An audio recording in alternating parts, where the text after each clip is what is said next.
Story आप में से यूक्रेन का नाम कितने लोगों ने सुना है? अच्छा, क्या है रिसेंट यूक्रेन का न्यूज़ क्या है? क्रैश हुआ ना उधर, ईरान से जा रहा था वो।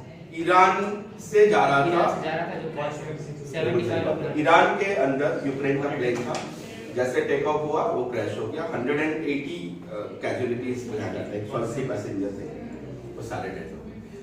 सो ये कहानी है यूक्रेन के एक बच्चे की। यूक्रेन में एक बच्चा है जिसकी उम्र होती है करीबन 12 साल, 10 या 12 साल के आसपास में।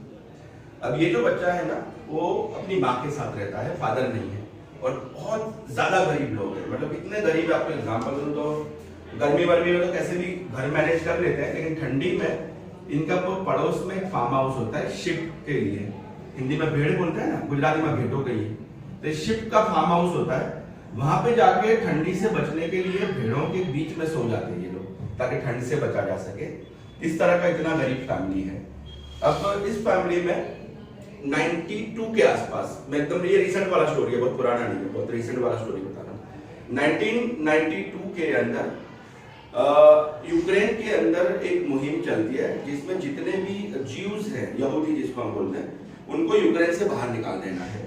और ये जो फैमिली है वो ज्यूज फैमिली है, ये बच्चा जो है वो यहूदी बच्चा है, ज्यूज फैमिली है। बहुत जुल्म होता है, सबको निकाल दिया जाता है। उसमें ये माँ बेटा जो दोनों हैं वो अमेरिका के कैलिफोर्निया चले जाते हैं और वहां पे ये शरण लेते हैं। उनको लगता है यहाँ पे मुश्किल है, यहाँ पे जान का खतरा है, अमेरिका जो है वो एक्सेप्ट कर रहा होता है, तो वहां पे जाके ये लोग रहने लगते हैं। अब कैलिफोर्निया जो है ना, वो उनका नया घर बन जाता है दोनों का, माँ बेटे का। बहुत गरीबी, अभी भी वही हाल है। अब यूएसए गवर्नमेंट का एक सिस्टम है कि वहां पे जो बहुत गरीब लोग होते हैं ना, उनको फूड स्टैम्प दिए जाते हैं। जैसे अपना वो स्टैम्प टिकट नहीं होता, अपना डाक टिकट होता है, वैसा है फूड स्टैम्प होते हैं। तो एक खास डिपार्टमेंट होता है, वहां पे ये लोग जाते हैं, जितने बहुत ज्यादा गरीब है, जिनके पास कोई पैसा नहीं है, खाने के पैसे नहीं है, वो लोग जाते हैं, वो अपना आइडेंटिफिकेशन देते हैं और उनको फूड स्टैम्प मिलते हैं, और वो फूड स्टैम्प से उनको खाना मिलता है वहां पे। मतलब आप बोल सकते हो कि ये एक तरह की खैरात होती है उनके लिए, है ना, भीख बोलो, खैरात बोलो, गवर्नमेंट उनको देती है। तो ये बहुत लंबे अरसे तक फूड स्टैम्प के ऊपर ये लोग जो है वो खाना खाते हैं।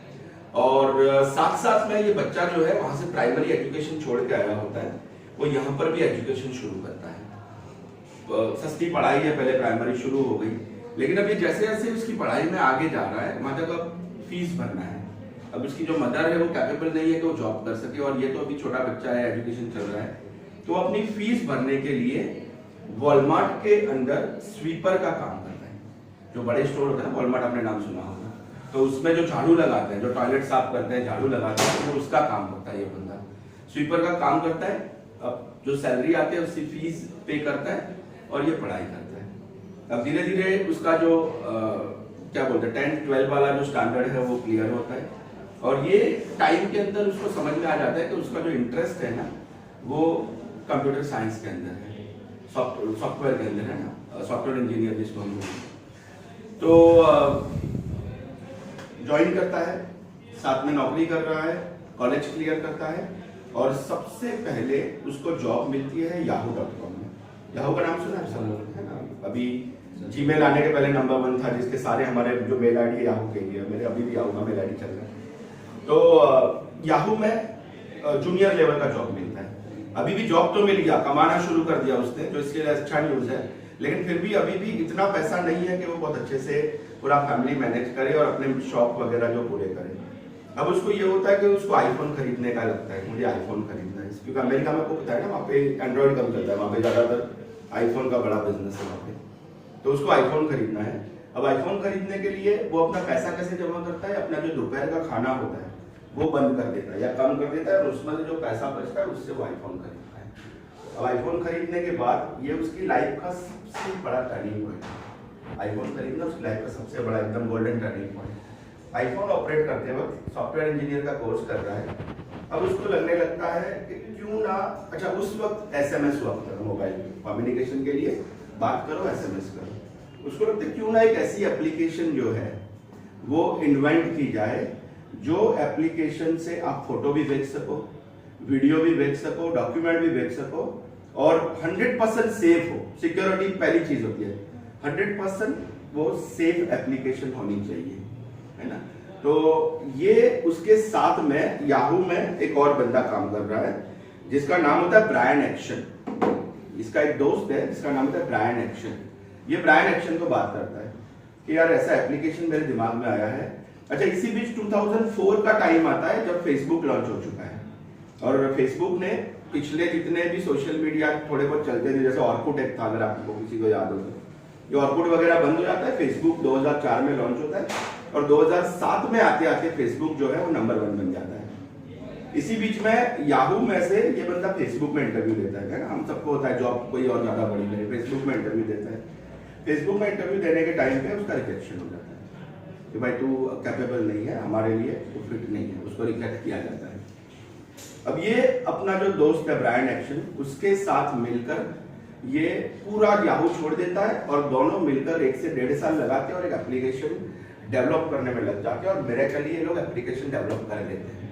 एक ऐसा एप्लीकेशन जिससे फोटो भेजे जा सके, जिससे वीडियो भेजे, जिससे डॉक्यूमेंट भेजे, और वो 100% सेफ हो, और एक ऐसा एप्लीकेशन जिसके लिए आपको दुनिया की किसी भी कंट्री में आप जाओ, आपको अपना नंबर चेंज करने की जरूरत नहीं है। अगर आपका इंटरनेट चल रहा है ये एप्लीकेशन चलेगा।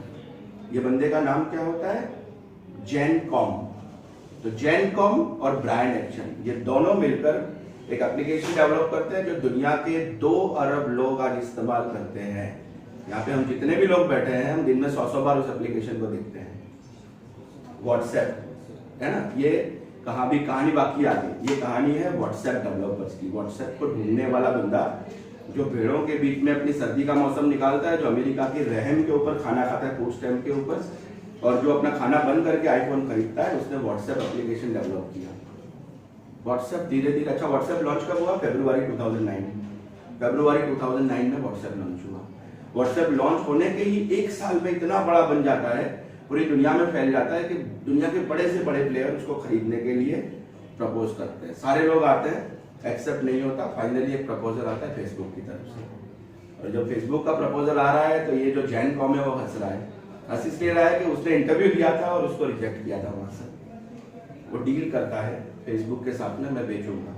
कितने की डील होती है बाद में कैलकुलेशन गिन लेना, $19 बिलियन, 19 बिलियन US डॉलर।